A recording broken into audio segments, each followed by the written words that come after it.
initiation, elongation, and termination. So, when a transcript of DNA is going to be made, the RNA polymerase will have to read that strand of DNA in order to produce an RNA, right? So the RNA polymerase, along with what? Before that, what does the RNA polymerase carry along with it? A sigma factor, right? Sigma factor. The sigma factor, along with the RNA polymerase, will be able to then recognize an area on the DNA that's going to be transcribed. It's recognizing this because of the promoter, right? The promoter tells the RNA polymerase which direction down the DNA is going to go, whether it be upstream or downstream. Slow down. What did you say? The RNA polymerase, The RNA polymerase and the not sigma polymerase, the RNA polymerase. And the sigma factor carry and also recognize the DNA? The RNA polymerase, along with the sigma factor, will recognize the promoter that's on the DNA strand, right? So it knows which direction to go and what genes it's going to express.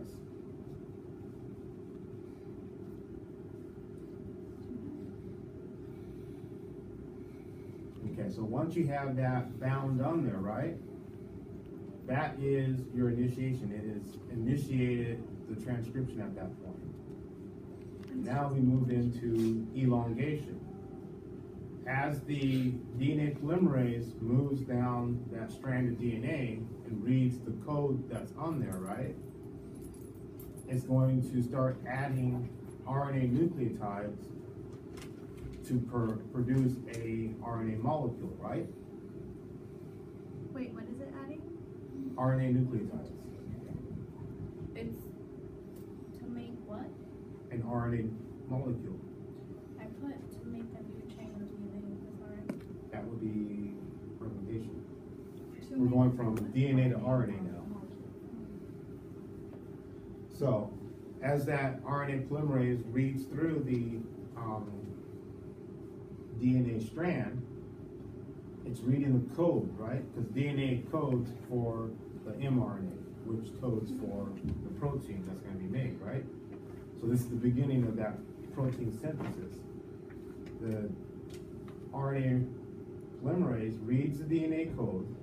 As it's reading this code, it's bringing in RNA nucleotides and building a chain that is going to reflect the code that's on the DNA, right? So you have to bring in different nucleotides of RNA. You're building an RNA molecule. This is elongation because we call it elongation because the RNA molecule elongates out of that molecule, that protein that is reading it, right? So it's elongation. You said builds chains that's on DNA? On DNA? Is that what you said? You No, I said think that's what I said, but I was wrong. You said bring in a chain that's gonna reflect. It's bringing in nucleotides and makes a chain that reflects Builds chains code. that reflects. the code of the DNA.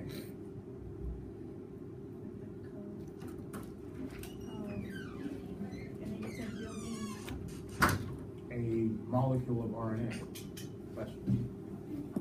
Oh no, that had that one. Okay. What did you say was the oh, that was, you said something before elongation. I think I said a lot of things before you What did you? Why don't you read me what you got? I modified it. Okay. with modifications. No, like shorten it. What are you on? Don't shorten it.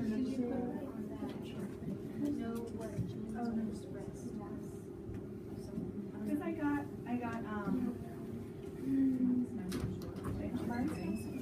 okay, so I got in Log Nation reads code. Do we need to take a break? Why? I don't know. Well, can we just say that it occurs in 3 phases? Yes. Initiation is when RNA polymerase and sigma factor recognizes specific promoter regions on DNA. Okay. Elongation, RNA polymerase reads DNA and adds RNA nucleotides. Yes. And then termination, Oh, you forgot the whole thing about nucleotides to make a chain That reflects- molecule of To make- RNA. Yeah, that's where I stopped. Builds Okay. chains that reflect on I prefer molecule, but I don't know why I said chain. I was probably making an analogy, but okay, so it builds. it's a To make a molecule. molecule of RNA. Yes, That reflects. Okay. the code of the DNA. Of the DNA. Yes. So That's where I stopped. There's no chain. Forget Okay. chain. Get chain out of your mind. What if we put It's a molecule. Like you said. To make a molecule of RNA reflecting DNA. The code that's in DNA, yes. Okay. And Okay. then termination, RNA polymerase reaches the terminal region and terminates. Okay, so yeah, when the RNA polymerase, when it reaches the terminal region, Hold on, before that, sorry. we already covered before that. No, you didn't, I asked you that question because I didn't finish what you said. Okay, so it builds molecule that reflects code of DNA, Yes, and then after that, that's what I'm lost. that is elongation, that's Oh, what's that's going it? on, yes. Okay. And it's gonna get, because it's gonna just continue this until it gets to the terminal region. Okay, so now we're going to the. Now we're at the terminal region. Wait, so instead of building a chain that reflects the code on DNA, it builds a molecule Yes, that reflects the code on DNA? yes, we're just switching out the word chain for molecule. Because chain bothers me, I guess. It's all my fault. No more analogies, I'll just go straight with the stuff. Are we ready to go on to the terminal region? Okay, RNA polymerase reaches the terminal region, right? At the terminal region, it is not going to be reading anymore, right? So it's done with its transcription. It will then move off of that DNA, ending transcription. And you will be left with a molecule of RNA as the product. With the molecule of. RNA as the product. That's the whole purpose of transcription, is produce that molecule of RNA. Now, at this point, if we're talking about prokaryotic RNA, it's handled differently than eukaryotic mRNA, right? Which brings us to our next question. Everybody hates this one. Describe in detail the process of eukaryotic mRNA. Process, okay. So, Wait, yes, that's not the one with the picture, right? The one with there's a the lot of them with pictures. No, like the one where it was like that and it had like the square. Okay, good. Okay.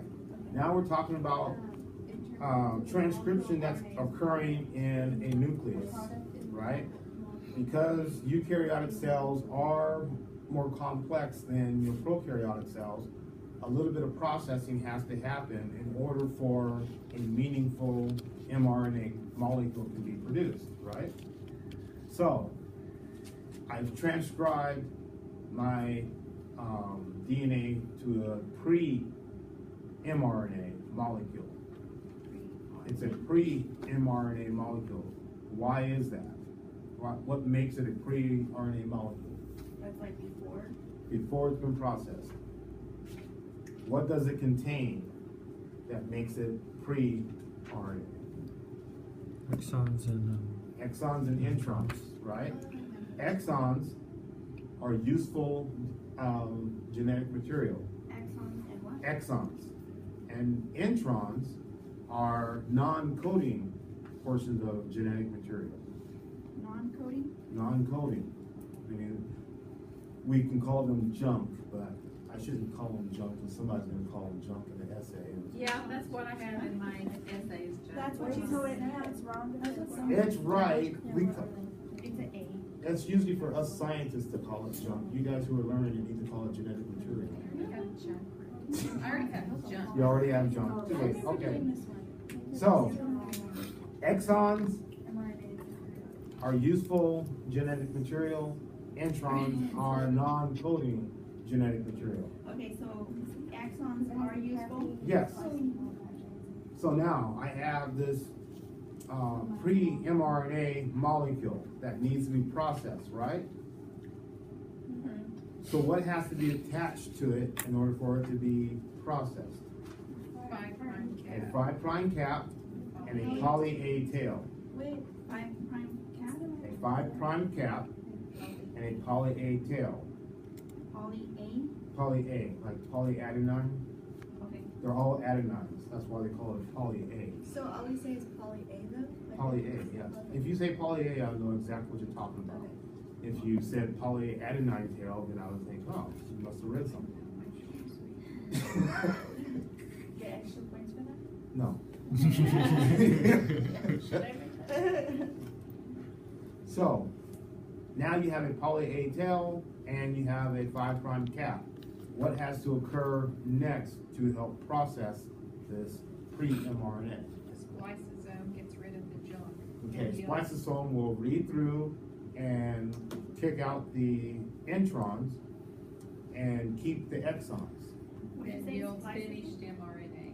And yes, at that point, after the spliceosome has read through and got rid of the introns and kept the exons, now you have a finished mRNA. And capped the extras, is that what you said?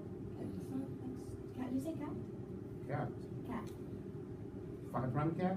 Or did you say No, you said kick has out? gotten rid of the Junk. The junk junk DNA, and yes. then, Kept the good DNA. oh, kept, I thought you said capped. Kept. And yields. And yields. That's my A- favorite word, yields. I think that's on everything. Yeah.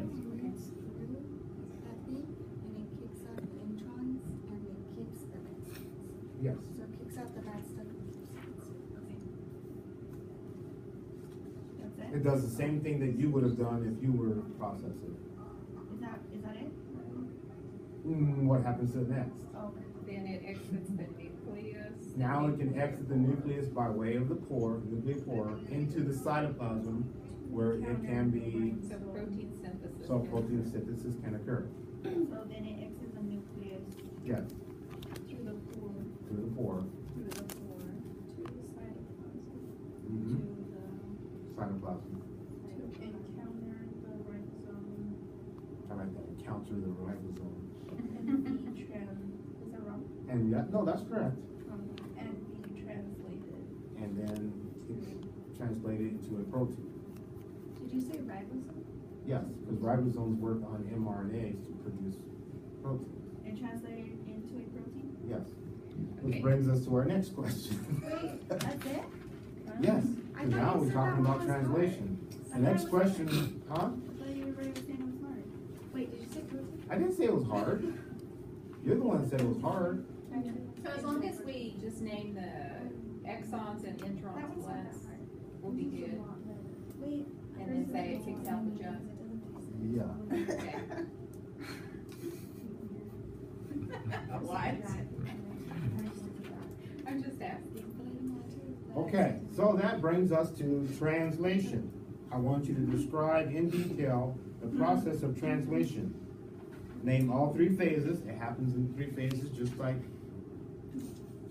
Do you want us to take a break real quick? We can take a break. I know this is a lot of information. Is that against, is everybody No, else it's- against that? Anybody else want to take a break? Just like a minute break. 5-minute break. Yeah, I know. Okay. Everybody get refills.